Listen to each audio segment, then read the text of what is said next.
Consent, that it's the primary function of the mass media in the United States to mobilize public support for the special interests that dominate the government and the private sector. What are those interests?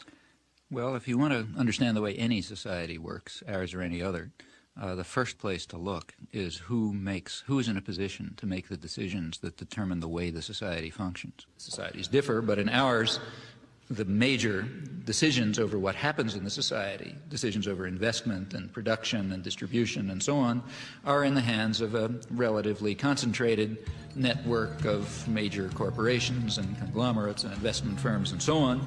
They are also the ones who staff the major executive positions in the government, and they're the ones who own the media, and they're the ones who have to be in a position to make the decisions.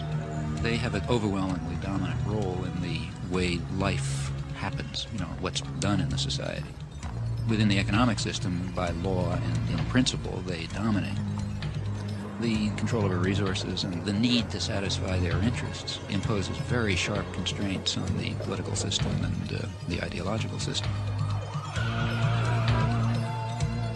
When you talk about manufacturing of consent, whose consent is being manufactured? We can, to start with, there are two different groups. We can get into more detail, but at the first level of approximation, there's two targets for propaganda.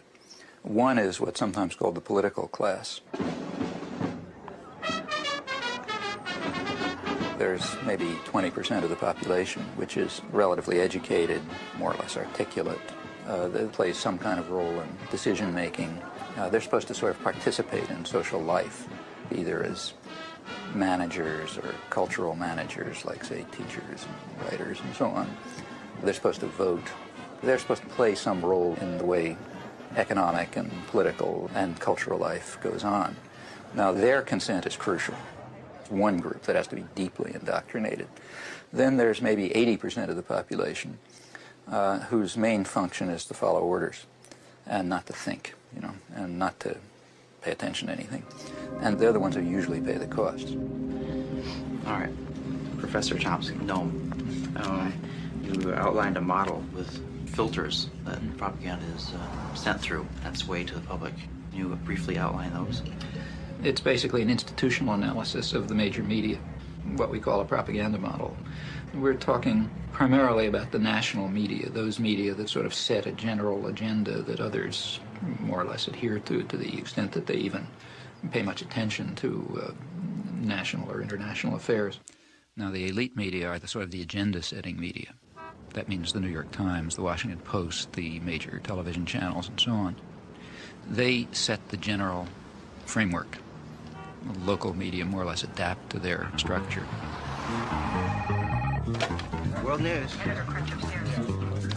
Begins to sound like it says that there's a beachhead. I think 628 is a good one. Yeah, but I think 6 is a good start. This is the operative soundbite for us. He's ours. He really knows how to time. We've got a minute for all the time, so that's... I love this soundbite. Okay, well... And they do this in all sorts of ways, by selection of topics, by distribution of concerns, by emphasis and framing of issues, by filtering of information, by bounding of debate within certain limits. 2.5 minutes to air. 45 seconds. They determine, they select, they shape, they control, they restrict in order to serve the interests of dominant elite groups in the society. There is an unusual amount of attention focused today on the 5 nations of Central America. This is Democracy's Diary. Here for our instruction are triumphs and disasters, the pattern of life's changing fabric. Here is great journalism, a revelation of the past, a guide to the present, and a clue to the future. The New York Times is certainly the most important newspaper in the United States, and one could argue the most important newspaper in the world. The New York Times plays an enormous role in shaping the perception of the current world on the part of the politically active, educated classes. Also, the New York Times has a special role, and I believe its editors probably feel that they bear a heavy burden in the sense that the New York Times creates history. What happened years ago may have a bearing on what happens tomorrow. Millions of clippings are preserved in the Times library, all indexed for instant use, a priceless archive of events and the men who make them. That is, history is what appears in the New York Times archives, the place where people will go to find out what happened is the New York Times. Therefore, it's extremely important, if history is going to be shaped in an appropriate way, that certain things appear, certain things not appear, certain questions be asked, other questions be ignored, and that issues be framed in a particular fashion. Now, in whose interests is the history being so shaped? Well, I think that's not very difficult to answer. Now, to eliminate confusion, all of this has nothing to do with liberal or conservative bias. According to the propaganda model, both liberal and conservative wings of the media, whatever those terms are supposed to mean, fall within the same framework of assumptions. In fact, if the system functions well, it ought to have a liberal bias, or at least appear to, because if it appears to have a liberal bias, that will serve to bound thought even more effectively. In other words, if the press is indeed adversarial and liberal and all these bad things, then how can I go beyond it? They're already so extreme in their opposition to power that to go beyond it would be to take off from the planet. So therefore, it must be that the presuppositions that are accepted in the liberal media are sacrosanct, can't go beyond them. And a well-functioning system would in fact have a bias of that kind. The media would then serve to say, in effect, thus far and no further. We ask, what would you expect of those media on just relatively uncontroversial, guided free market assumptions?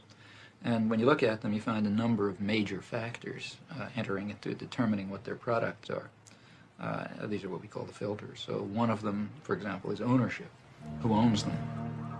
The major agenda-setting media, after all, what are they? As institutions in the society, what are they? Well, in the first place, they are major corporations, in fact, huge corporations. Furthermore, they're integrated with and sometimes owned by even larger corporations, conglomerates, so for example, by Westinghouse and GE and so on.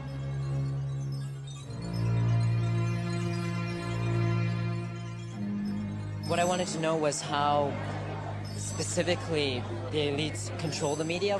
What I mean is, I guess... It's like asking, how do the elites control General Motors? Well, why isn't that a question?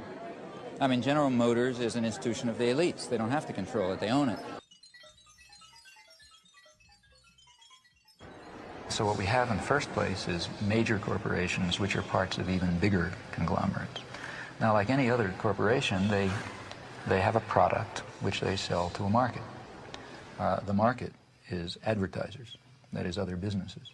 What keeps the media functioning is not the audience. They make money from their advertisers. And remember, we're talking about the elite media, so they're trying to sell a good product, a product which raises advertising rates. And ask your friends in the advertising industry, that means that they want to adjust their audience to the more elite and affluent audience. That raises advertising rates. So what you have is institutions, corporations, big corporations, that are selling relatively privileged audiences to other businesses. Well, what point of view would you expect to come out of this? I mean, without any further assumptions, what you'd predict is that what comes out is a picture of the world, a perception of the world, that satisfies the needs and the interests and the perceptions of the sellers, the buyers, and the product. Now, there are many other factors that press in the same direction. If people try to enter the system who don't have that point of view, they're likely to be excluded somewhere along the way. After all, no institution is going to happily design a mechanism to self-destruct. It's not the way institutions function. So they all work to exclude or marginalize or eliminate dissenting voices or alternative perspectives and so on because they're dysfunctional.